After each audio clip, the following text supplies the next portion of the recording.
Teka, magvi-video pa pala ulit ako, no? Shout out sa lahat ng mga nagpapatrade sa atin sa ating TikTok Pay Later at Lazada Pay Later. Maraming salamat po sa inyong pagsuporta, ladies and gentlemen. Ano? Simple lamang po yung proseso natin sa pagtitrade ng inyong TikTok Pay Later to GCash, Paymaya. Pwede po yan, or Land Bank, or any bank account, pwede po yan. Simple lang din po ang proseso natin sa ating Lazada Pay Later to GCash. Napakadali lang po niyan. I-chat nyo po ako.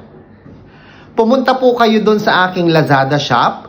Pumunta po kayo sa aking TikTok shop. Mag-place order lang po kayo doon ng mga items. Of course, i-chat nyo po ako, no, para magkausap po tayo doon. Doon tayo mag-uusap para hindi na tayo ma-scam, ano?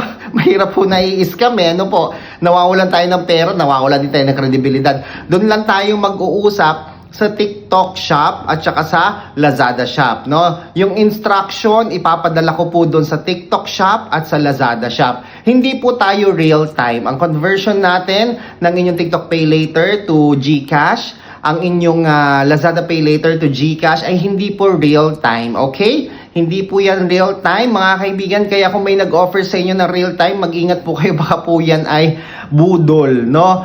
Mahirap yung ganon, okay? So anong gagawin? I-chat nyo po ako sa aking TikTok shop, i-chat nyo po ako sa aking Lazada shop, at doon po tayo mag-uusap. Ngayon, DJ Chico, ano ba ang iyong Lazada shop? Ano ba ang iyong TikTok shop? Andyan po sa description box sa baba or sa comment section sa video na ito. Okay po ba yon? So, abangan ko po ang inyong mga pa-trade, ano po, ng inyong TikTok Pay Later to Cash at ang inyong Lazada Pay Later to Cash. Wala po tayong Shopee Pay Later, okay?